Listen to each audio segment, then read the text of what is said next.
Let's understand some basic dates function, and we will use these date functions to build a calendar table in a later video. This calendar table will come in handy for all dashboarding and time related analysis. Let's start with date function. It expects three parameters as input and returns a number that represents the date in MS Excel's datetime code. Excel basically stores dates as sequential serial numbers so that they can be used in calculations. 1 represents 1st January 1900, 2 represents 2nd January 1900, 31 represents 31st January 1900, and 44926 represents December 31st, 2022, and so on.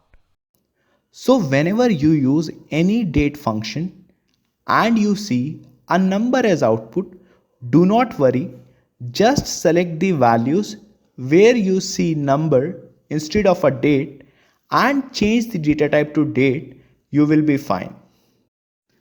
It is a basic but very important concept. A lot of people get confused why they are seeing a number instead of date. So I am reiterating it again. Excel stores dates as sequential serial numbers so they can be used in calculations.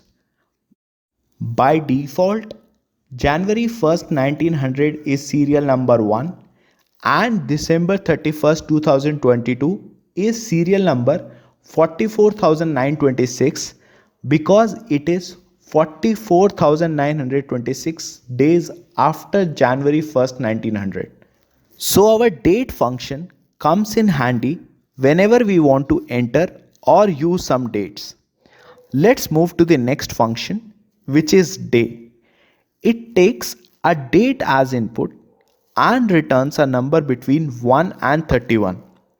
Here our date is December 31st, so it returned 31. If we change the date to December 10th, it will return 10. Today function returns the current system date in the date format. So right now it's 8th November 2021. So it is returning the same. Now function return the current date and time.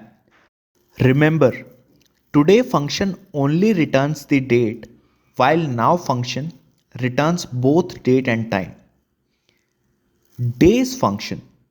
Days function expects two parameters, end date and start date, and it returns the number of days between these two dates. Here our end date is December 31st, 2021, And today is 8th November. We have just 53 days left for the year. Let that sink in. Month function returns a number between 1 and 12, 1 for January and 12 for December, based on the date that is given as input. Year function returns the year based on the selected date. Here the year returned is 2021. Our function returns a number between 0 and 23 based on time. Important note, it does not work if you just have dates. You got to have time with it, which is why it did not work with today, but it did work with now function. Minute function returns a number between 0 and 59 based on time. Again, it works only when we have both date and time. It does not work only with dates. Second function, as the name suggests, returns seconds. The function weekday expects two parameters, date and another parameter named return type. Let's understand this with an example. December 31st, 2021 is a Friday. If we choose one as return type, our week will start on Sunday. So Sunday 1, Monday 2, Tuesday 3, Wednesday 4, Thursday 5 and Friday 6. So we should get 6 as the weekday for December 31st, 2021, which is the case. If we change the return type to 2, in this case, our work starts with Monday, so we should get 5 as the weekday for 31st December 2021, which is the case.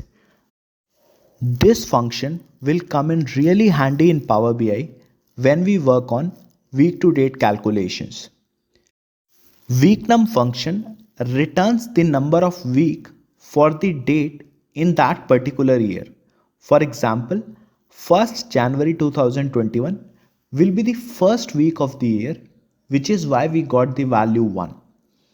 8th January would be the second week, which is why the value is 2. And 31st December 2021 will be in the last week, which is why we have the value as 53. We had 53 weeks in 2021. Again, with the second option, we can decide when our week will begin. ISO week number returns the ISO week number on the basis of the date.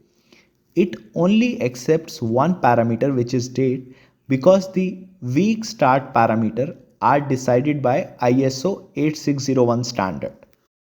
These functions would be used often whenever we deal with date and time calculations. Also, we will build our calendar table using these functions, which will be used extensively in our dashboarding. For example, if we want to calculate the sales in the current week or in last 7 days or for the current day, we can use these functions.